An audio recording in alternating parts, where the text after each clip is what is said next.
1966లో post graduation తర్వాత నేను ఒక ప్రైవేట్ కంపెనీలో చేరాను. కానీ రాను రాను పనివేళలు కష్టమనిపించి వేరే చోట ఉద్యోగ ప్రయత్నాలు మొదలుపెట్టాను. 1970లో ఒక పేపర్ మిల్లులో ఉద్యోగం రావడంతో నేను పనిచేస్తున్న కంపెనీకి రాజీనామా లేఖ పంపి నెల రోజుల నోటీస్ ఇచ్చాను. రాజీనామా ఆమోదించే లోపుగా 15 రోజులు సెలవు పెట్టి పుట్టపర్తికి వెళ్ళాను. ఆ సమయంలో నాన్నగారు ప్రశాంతి నిలయంలో కట్టడాల పర్యవేక్షణలో ఉన్నారు. ఇంకో అన్నయ్య సత్యమూర్తి కూడా వచ్చాడు. గణేష్ మందిరం పక్కనే ఉన్న గదులలో మాకు బస ఏర్పాటైంది.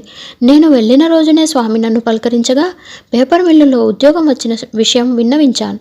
అక్కడ చేరవద్దు, వాళ్ళకన్నా ప్రస్తుతం పనిచేస్తున్న కంపెనీయే మెరుగు అన్నారు స్వామి. అప్పటికే నేను రాజీనామా లేఖ సమర్పించిన విషయం విన్నవించగా, ఏమీ పర్వాలేదు, ప్రస్తుత కంపెనీ వాళ్ళు నీ రాజీనామా ఆమోదించరు, నిన్ను వదులుకోవడానికి ఇష్టపడరు, నీకు 200 రూపాయలకు పైగా ఇంక్రిమెంట్ ఇచ్చి నిన్ను నిలుపుకుంటారు అన్నారు.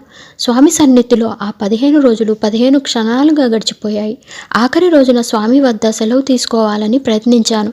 నిత్యం 2 పూటలా పలకరిస్తూ వచ్చిన స్వామి ఆ రోజు దర్శనం సమయంలో నా వైపు చూడలేదు. దర్శనం తర్వాత స్వామి నిలయంలో జరుగుతున్న నిర్మాణం పనులను పర్యవేక్షించడానికి వెళ్ళినప్పుడు ప్రతి చోట నేను ఎదురెళ్ళి వారి దృష్టిని ఆకర్షించడానికి విఫలయత్నం చేశాను. నేను ధర్మవరం వెళ్ళి రైలు ఎక్కాలి. ఆ రోజుల్లో పుట్టపర్తి నుండి ధర్మవరానికి ఉదయం 11 గంటలకు ఒకే ఒక బస్సు ఉండేది.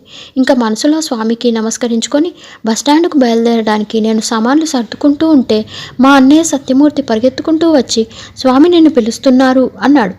సామాన్లు ఎక్కడికక్కడ పడేసి నేను రూమ్లోంచి బయటకు వస్తుంటే అప్పటికే స్వామి మా మెట్ల దగ్గరకు వచ్చేశారు.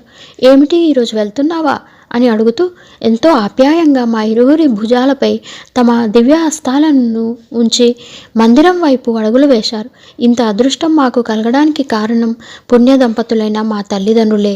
స్వామి ఎంతో ప్రేమగా మాతో సంభాషించి విభూతి ప్రసాదం పాద నమస్కారం అనుగ్రహించి ఆనందంగా వెళ్ళిరమ్మంటూ ఆశీస్సులు అందించారు.